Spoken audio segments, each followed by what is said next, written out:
दो अलग अलग समुदाय के लोग जुलूस निकालना चाहते हैं, एक ही समय पर निकालना चाहते हैं। आपने कहा कि हम उन्हें अलग टाइम दे देंगे, लेकिन ये लड़ाई तो उसी बात की है, साथ साथ निकालेंगे। तो कैसे आप उसको हैंडल करेंगे ये बताइए। मैं आया हूँ, मेरे साथ एक और लोग आए हैं और मेरा टाइम तो वही है, मैं तो नहीं बदलने वाला।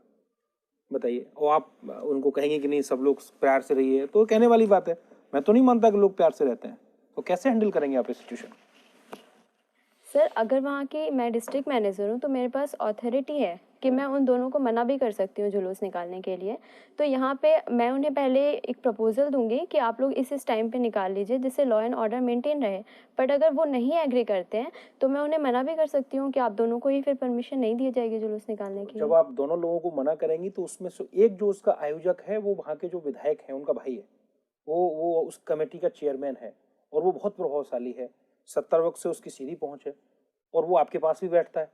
उस दिन वो भीड़ उसके साथ है तो वो भीड़ को देख के और ज्यादा उत्तेजित हो गया है और वो आपसे उसका जो एक नजरी लगाव है, जो आपके पास उठता बैठता है, जो डीएम आपके पास कई बार सिफारिशें लेके आया है, आपने उसकी एक दो सिफारिशें छोटी मोटी मानी भी है।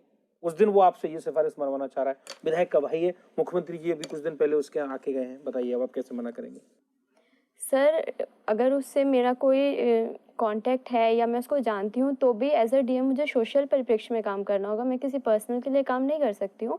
और अगर मुझ पे पॉलिटिकल प्रेशर आता है तो मैं विधायक जी को समझा भी सकती हूँ, कंडीशन से उन्हें बता भी सकती हूँ कि इस तरह की सिचुएशन है और अगर ऐसी कोई घटना एक साथ जुलूस निकाला जाता है तो यहाँ पे दंगे की स्थिति बन सकती है। और अगर फिर भी वो पॉलिटिकल प्रेशर बनाते हैं तो मैं डिनाई कर दूंगी कि अच्छा सर। चलिए, इसी में एक सिचुएशन और जोड़ते हैं। आपने उसको मना कर दिया, वो मान गया, लेकिन इन द मीन टाइम आपके जो मंडलायुक्त हैं, कमिश्नर हैं, जो आपसे 10 साल सीनियर हैं, उनका अगला रिंग आता है, कहता है नहीं इसमें जो दूसरा एक जो धर्म विशेष है उसको परमिशन नहीं देनी है और इनको परमिशन देनी है, इनको उसको टाल देना है। तो उस स्थिति में क्या करेंगे? वो तो आपको सीनियर है और वो आपको आदेश दे रहा है कि आप उनको उस पक्ष को दे दीजिए जो कि सत्ता पक्ष है, और जो दूसरा व्यक्ति है जो कि दूसरा धर्म विशेष का, उसको नहीं देना है या उसको टाल देना है कोई बहाना बना के।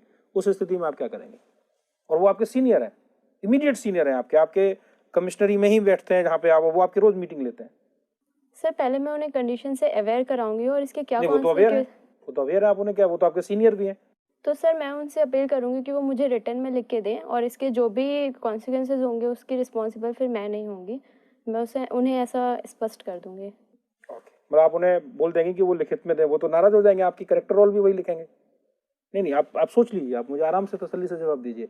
अब मैं ये कह रहा हूँ कि आपकी जो करेक्टर रोल है, जिसके आधार पे आपका अपना प्रमोशन डिपेंड करता है, वो उसको खराब कर देंगे। वो लिख देंगे कि she is very poor officer and he will grade you between 1 to 4 marks which are very poor for your promotion purposes.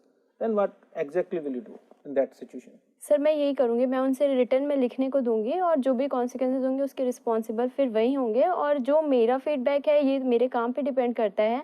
इस तरह के पॉलिटिकल प्रेशर तो आते ही रहेंगे। अगर मैं हर समय झुकती हूँ और इसकी चिंता करती हूँ कि मेरा फीडबैक कैसा रहेगा तो ये तो मेरे लिए ही निगेटिव होगा। आपके लिए नेगेटिव होगा तो आप तैयार हैं, पुअर परफॉर्मेंस यस आपकी सर। होगी उसके लिए आप तैयार हैं?